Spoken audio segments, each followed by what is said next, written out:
Welcome to the Live Greater podcast series, information for a healthier you from the University of Maryland Medical System. I'm Evo Terra. At some point in time, you've probably had a wound, a cut finger that was fixed with a simple bandage, or something that required stitches like a surgical procedure, and it probably healed fine. But that's not always the case. To help understand how to treat hard-to-heal wounds, today I'll talk with Dr. Sharif Osman, MD. He's the medical director at the University of Maryland Medical System. Dr. Osman, welcome to Live Greater. Hi there. So what makes a wound hard to heal? And what qualifies as that word, hard to heal?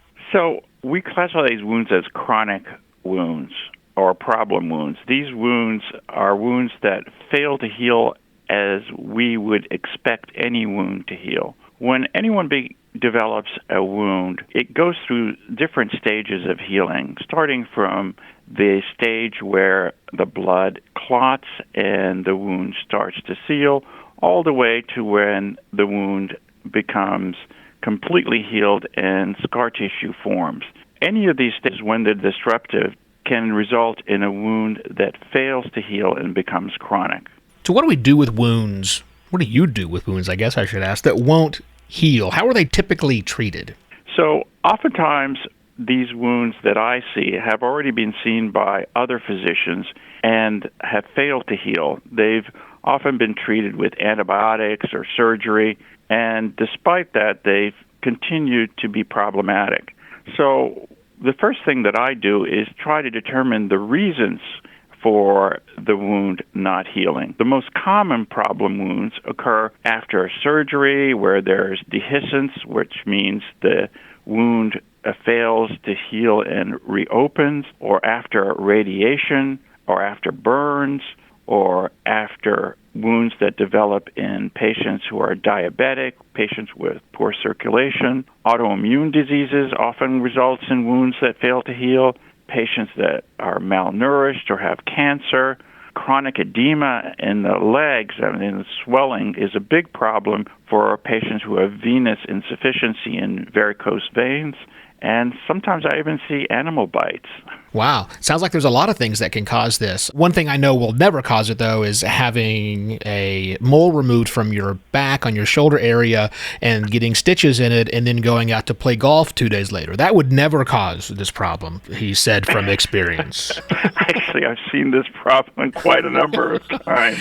I've seen it once, and that was enough for me. I don't want to do any more of that.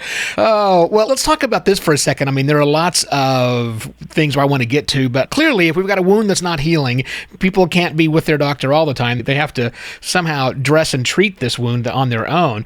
How often should we be changing dressings on a wound that cannot be healed? Well, first of all, besides determining the cause of the wound, if there's any dead tissue that is on the wound, that's one of the first things that has to be removed. The dead tissue attracts bacteria and infection and causes inflammation, which results in poor healing. So we do things like surgical debridement, which means removing the dead tissue, and then we use specific specialized topical antibacterial dressings. These dressings over the last 10 to 20 years have become very sophisticated and are impregnated with things like ionized silver and other antibacterial products that kill bacteria without harming the new growth that occurs on the wound.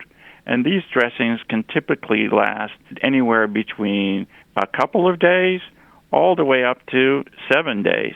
And all that depends on the amount of fluid discharge from the wound. And so the more fluid, the more frequently the dressing needs to be changed. Right. One thing that strikes me as we were talking about this is I'm assuming that there might be people out there listening right now who are thinking, hey, I've just had surgery, I've got this incision, or I just had this thing happen to me. Is there something we should be doing if we do have a wound so that we could do to maybe facilitate faster healing or something to prevent a wound from becoming hard to heal? Well, most surgical wounds and acute wounds heal just fine. And often the treatment that's prescribed by the surgeon who performed this procedure is more than adequate to heal the overwhelming majority of wounds.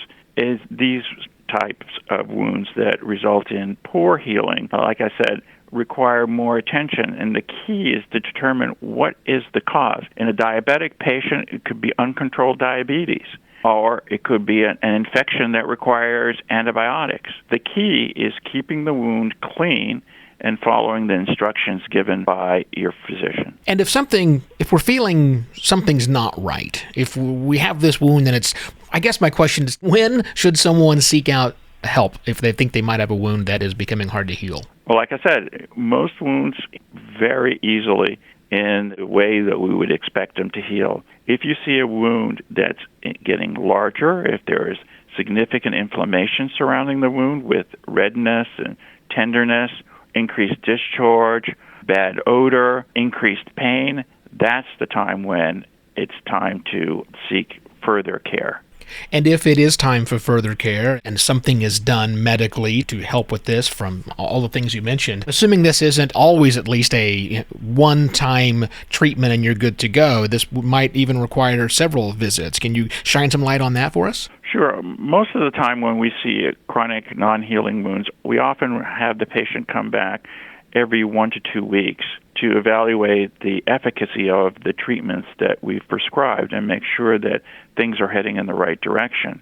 Oftentimes, we have to make modifications in the treatment plan depending on how that wound progresses. And sometimes we even have to use things like compression bandages, for example, in patients who have a lot of edema in the lower extremities, which is a major cause of non-healing wounds. And these oftentimes need to be changed on a weekly basis. Sounds like there's no one-size-fits-all approach to any of this. There's a lot of underlying factors, and then, as you said, what is the cause of this wound and why won't it heal in the first place? Exactly. And it's so vast, and that's the thing that I enjoy so much about wound care is the complexity of it and the fact that there are so many different treatment modalities that are effective in caring for chronic wounds. Any other takeaways for our listeners? If you have a wound that fails to heal in a way that you would expect it to heal, ask your doctor for referral to a wound center. The wound centers specialize in healing complex non-healing wounds. This is what we do best. We do it day in, day out, and we see every kind of wound you can possibly imagine. Doctor, thanks so much for sharing your time and knowledge with us today. Thank you. And once again, that was Dr. Sharif Osman, the medical director at the University of Maryland Medical System. Find more shows just like this one at umms.org/podcast and on YouTube. Thank you for listening to Live Greater, a health and wellness podcast brought to you by the University of Maryland Medical System. I'm Evo Terra, and we look forward to you joining us again. And please share this on your social media.